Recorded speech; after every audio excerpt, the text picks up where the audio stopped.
L-isem tajjeb jew ħażin ta' pajjiżna jaffettwa l-investiment li jsir f'Malta. L-effett mhux se jinħass mill-ewwel iżda meta jonqos l-investiment in-negozji Maltin ibatu. Kemm il-President tal-GRTU Paula Bela waqt intervista f'NetLive wara dan l-aħħar kien hemm il-konferma tiegħu fil-kariga. Aħna dejjem ngħidu li l-isem tajjeb jew ħażin ta' Malta barra minn Malta jaffettwa l-investimenti li jsiru għal Malta. U negozji kbar u negozji żgħar, jekk ma jiġix investiment għaw Malta, ibatu.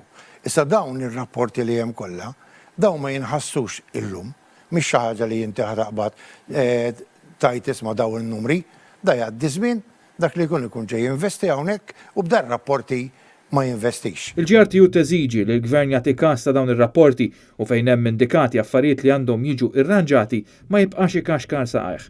Paula Bela tkellem ukoll dwar l-importanza tar-reputazzjoni fin-negozju mhux l-inqas ir-reputazzjoni nazzjonali. In-negozju jridu isem tajjeb barra minn Malta, ġifieri anke biex tixtri minn barra minn Malta, ġifieri il-reputazzjoni tajba ta' pajjiżek ikollok kredenzjali wkoll anke biex jinnafaw min jixtri 60 days credit, 90 days credit. Mentri jekk inti il-pajjiż tiegħek qed jiġi jissemma f'dawn il-rapporti, jaf jgħidlek isma' law jiena bil-letter of credit imbelek ta' jew cash against documents għax jiena mhix qed nafdaħ il-pajjiż tagħkom, qed naħseb li m'intomx fit-triq tajba. Allura kollox jaffettwa. Matul l-intervista Paula Bela tkellem ukoll dwar l-abbużi li qed isiru fil-portijiet għal spejjeż ta' burdnara liċenzjati, kif ukoll dwar il-proċess ta' titjib tal-faċilitajiet tal-pompi tal-petrol biex jieħu standards Ewropej.